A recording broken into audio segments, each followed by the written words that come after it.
గీతం యూనివర్సిటీకి వేల కోట్ల భూములు అప్పనంగా ఇచ్చేస్తారా? విశాఖలో గీతం యూనివర్సిటీ భూముల క్రమబద్ధీకరణ ప్లాన్. 54.79 ఎకరాల ప్రభుత్వ భూమిని క్రమబద్ధీకరించేందుకు సిద్ధమైన కూటమి ప్రభుత్వం. విశాఖ ఎంపీ భరత్ కు చెందిన గీతం యూనివర్సిటీకి భూములు ఇచ్చేస్తారా? 50,000 కోట్ల విలువైన ఈ భూములను క్రమబద్ధీకరిస్తారా? జీవీఎంసీ కౌన్సిల్ సమావేశంలో తీర్మానానికి సర్వం సిద్ధం. జీవీఎంసీలో తీర్మానించి ప్రభుత్వానికి పంపుతారా? సామాన్యుడికి ఓ న్యాయం, సొంత మనుషులకు మరో న్యాయమా? ప్రభుత్వ తీరుపై వైసీపీ ఆగ్రహం.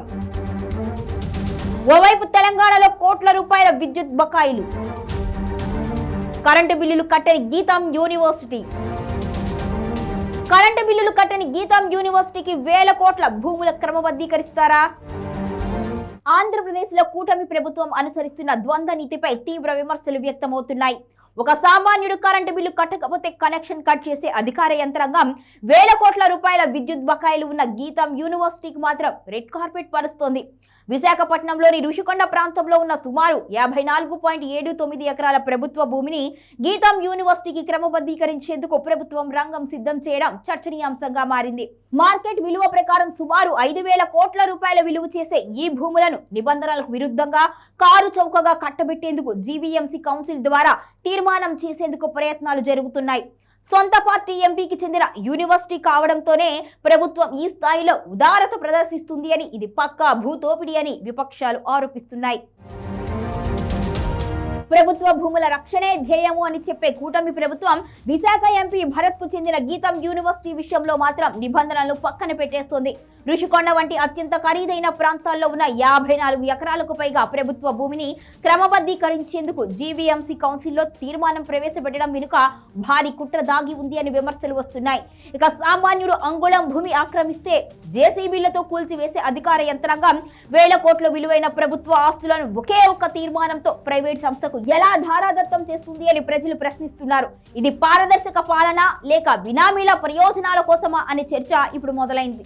గీతం యూనివర్సిటీకి ఉన్న బాధ్యతారాహిత్యంపై ఇప్పుడు విస్మయం వ్యక్తమవుతోంది.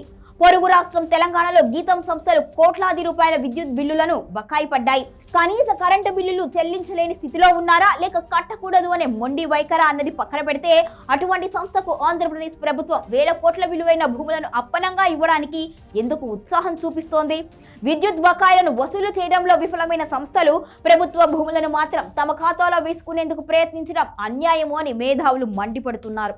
విశాఖలో భూముల విలువ ఆకాశాన్ని తాకుతున్న వేళ 54 ఎకరాల 79 సెంట్ల భూమి క్రమబద్ధీకరణ అనేది చిన్న విషయం కాదు.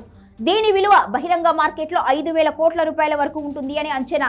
ఇంతటి భారీ విలువైన ప్రభుత్వ ఆస్తిని క్రమబద్ధీకరించడము అంటే అది ప్రభుత్వ ఖజానాకు గండి కొట్టడమే అవుతుంది. గతంలో ఆక్రమణలుగా పరిగణించి నోటీసులు ఇచ్చిన భూములను ఇప్పుడు అధికారంలోకి రాగానే తమ అనుచరుల సంస్థలకు కట్టబెట్టడం రాజకీయ స్వార్థానికి పరాకాష్ఠగా నిలుస్తుంది. జీవీఎంసీ కౌన్సిల్లో ఈ తీర్మానం ఆమోదం పొందితే అది విశాఖ చరిత్రలోనే అతిపెద్ద భూ దోపిడీగా మిగిలిపోతుంది అని రాజకీయ విశ్లేషకులు హెచ్చరిస్తున్నారు. గీతం భూముల క్రమబద్ధీకరణ వ్యవహారంపై వైఎస్ఆర్ కాంగ్రెస్ పార్టీ తీవ్ర స్థాయిలో ధ్వజమెత్తుతోంది.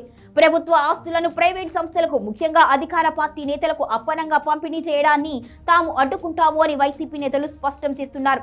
ప్రజాధనాన్ని, ప్రభుత్వ భూములను కాపాడాల్సిన బాధ్యతను విస్మరించి కూటమి ప్రభుత్వం కేవలం తమ వారికి ఆర్థిక బలోపేతం చేసేందుకు పనిచేస్తుంది అని వారు విమర్శిస్తున్నారు. ఇక జీవీఎంసీలో ఈ తీర్మానాన్ని అడ్డుకోవడంతో పాటు చట్టపరంగా కూడా ఈ పోరాటాన్ని ముందుకు తీసుకువెళ్లేందుకు విపక్షం సమాయత్తమవుతోంది. ఏ భూమినైనా క్రమబద్ధీకరించేప్పుడు దానికి సంబంధించి ఖచ్చితమైన మార్గదర్శకాలు ఉంటాయి. కానీ గీతం యూనివర్సిటీ విషయంలో ఆ నిబంధనలన్నీ కూడా తుంగలో తొక్కబడ్డాయి అనే ఆరోపణలు వస్తున్నాయి. కేవలం రాజకీయ ప్రాబల్యం ఉంది కాబట్టే వేల కోట్ల విలువైన భూములను కట్టబెట్టేలా జీవీఎంసీపై ఒత్తిడి తెస్తున్నారు అని తెలుస్తోంది. కరెంటు బిల్లులు కట్టని గీతం సంస్థకు ఇంతటి ప్రాధాన్యత ఇవ్వడం వెనుక మర్మమేమిటో ప్రభుత్వం సమాధానం చెప్పాల్సిన అవసరం ఎంతైనా ఉంది.